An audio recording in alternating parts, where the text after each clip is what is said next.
Hi everyone, welcome back to chinnustastebuds. ഇന്ന് ഞാൻ തക്കാളി പുളിങ്കറിയുടെ റെസിപ്പി ആയിട്ടാണ് വന്നിരിക്കുന്നത്. അപ്പോൾ തക്കാളി കൊണ്ട് തയ്യാറാക്കാവുന്ന നല്ല ടേസ്റ്റി ആയിട്ടുള്ളൊരു പുളിങ്കറിയാണ്. അപ്പോൾ അതെങ്ങനെയാണ് തയ്യാറാക്കുന്നത് നോക്കാം. അപ്പോൾ അതിനായിട്ട് ഫസ്റ്റ് നമുക്ക് വേണ്ടത് കുറച്ച് പുളിയാണ്. 50 ഗ്രാം പുളിയാണ് ഞാനിവിടെ എടുത്തിട്ടുള്ളത്. അത് കുറച്ച് ഒരു കപ്പ് വെള്ളത്തിൽ ഒരു 50 ഗ്രാം പുളി എടുത്തൊന്ന് സോക്ക് ചെയ്യാൻ വേണ്ടി മാറ്റി വെക്കാം. ഒരു അരമണിക്കൂർ വരെ ഒന്ന് സോക്ക് ചെയ്യാൻ വെക്കണം. ഇനി ഒരു പാൻ ഒന്ന് നന്നായിട്ട് ചൂടായതിന് ശേഷം അതിലേക്ക് 3 ടേബിൾ സ്പൂൺ വെളിച്ചെണ്ണ ഒഴിച്ചു കൊടുക്കാം.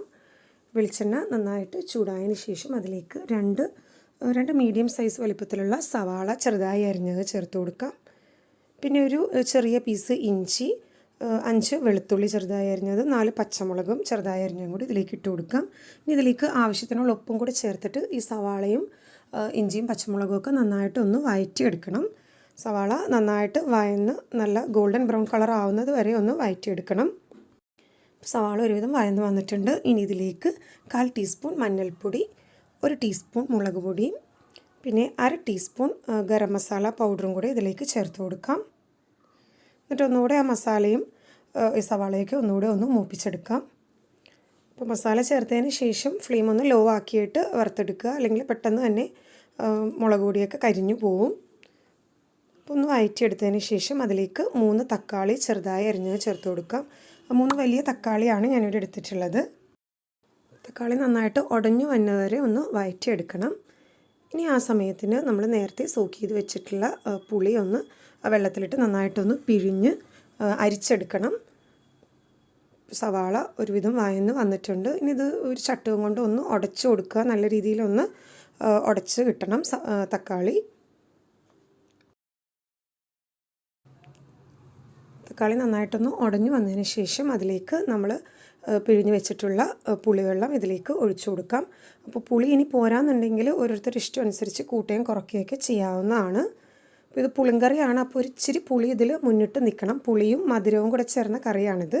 ഇനി ഇതിലേക്ക് 1 കപ്പ് ശർക്കര ഉരുക്കിയത്, ശർക്കര കുറച്ച് വെള്ളം ചേർത്ത് ഒന്ന് ഉരുക്കിയെടുത്തിട്ടുള്ളതാണ്. അപ്പോൾ ശർക്കര ഉരുക്കിയത് 1 കപ്പ് ഇതിലേക്ക് ഒഴിച്ചു കൊടുക്കാം. ശർക്കര വെള്ളം ചേർത്ത് ഉരുക്കിയെടുത്തതിന് ശേഷം അരിച്ചെടുത്തിട്ടില്ലാണ്. ചിലപ്പോൾ ശർക്കരയിൽ മണ്ണുണ്ടാവും, അപ്പോൾ അതുകൊണ്ട് ഒന്ന് അരിച്ചെടുത്തിട്ട് വേണം ഇതിലേക്ക് ഒഴിച്ചു കൊടുക്കാനായിട്ട്. അപ്പോൾ 1 കപ്പ് പുളിവെള്ളവും 1 കപ്പ് ശർക്കര പാനിയുമാണ് എടുത്തിട്ടുള്ളത്. അപ്പോൾ അതിൻ്റെ അളവ് നിങ്ങൾക്ക് കൂട്ടുകയും കുറയ്ക്കുകയൊക്കെ ചെയ്യാം. പക്ഷേ എപ്പോഴും പുളിങ്കറി എന്ന് പറയുമ്പോൾ കുറച്ച് പുളിയും മധുരവും കൂടെ ചേർന്നിട്ടുള്ള കറിയാണ് പുളിങ്കറി. അപ്പോൾ ഇതിന് ആവശ്യത്തിനുള്ള ഉപ്പ് നോക്കിയിട്ട് ആവശ്യത്തിന് വേണമെങ്കിൽ കുറച്ചുകൂടി ഉപ്പ് ചേർത്ത് കൊടുക്കാം. ഇനി ഇത് നന്നായിട്ട് തിളച്ച് ഒന്ന് കുറുകി വരണം. ആ ഒരു പാകത്തിനാണ് നമ്മുടെ പുളിങ്കറി റെഡിയായി കിട്ടുന്നത്. അപ്പോൾ നന്നായിട്ടൊന്ന് തിളക്കുന്നവരെ ഒന്ന് വെയിറ്റ് ചെയ്യാം.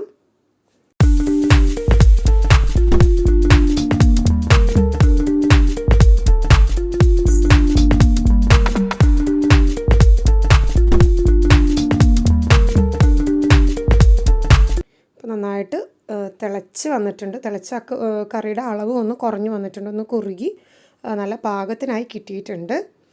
അപ്പോൾ ഈ ഒരു പാകത്തിന് നമുക്കിനി ഫ്ലെയിം ഓഫ് ചെയ്യാം. അപ്പോൾ ഇനി ഫ്ലെയിം ഓഫ് ചെയ്യാം. ഓഫ് ചെയ്ത് കുറച്ച് നേരം കഴിയുമ്പോൾ ഒന്നുകൂടെ നന്നായിട്ട് കുറുകി വരും ഈ പുളിങ്കറി. അപ്പോൾ നമ്മുടെ പുളിങ്കറി തയ്യാറായിട്ടുണ്ട്. വളരെ ഈസി ആയിട്ടുള്ള പുളിങ്കറി റെസിപ്പിയാണ്. ഇറച്ചിച്ചോറിൻ്റെ കൂടെയും ബിരിയാണിയുടെ കൂടെയൊക്കെ നല്ലൊരു കോമ്പിനേഷനാണിത്. അപ്പോൾ എല്ലാവരും ഒന്ന് ട്രൈ ചെയ്ത് നോക്കുക. അപ്പോൾ ഞാൻ ഇന്നലെ ഇറച്ചിച്ചോറിൻ്റെ റെസിപ്പി ചെയ്തിട്ടുണ്ടായിരുന്നു. അപ്പോൾ അതിൻ്റെ വീഡിയോ കണ്ടിട്ടില്ലാത്തവർ താഴെ ഡിസ്ക്രിപ്ഷൻ ബോക്സിൽ അതിൻ്റെ ലിങ്ക് ഷെയർ ചെയ്യുന്നുണ്ട്. ആ വീഡിയോ കൂടെ കാണുക. അപ്പോൾ നിങ്ങൾ ട്രൈ ചെയ്തിട്ട് നിങ്ങളുടെ ഫീഡ്ബാക്ക് എനിക്ക് താഴെ കമൻറ്റ് ബോക്സിൽ ഷെയർ ചെയ്യാവുന്നതാണ്. റെസിപ്പി ഇഷ്ടമായെങ്കിൽ ലൈക്ക് ചെയ്യുക, ഷെയർ ചെയ്യുക. കൂടുതൽ വീഡിയോസിന് വേണ്ടി ചാനൽ സബ്സ്ക്രൈബ് ചെയ്യുക. Thanks for watching my channel.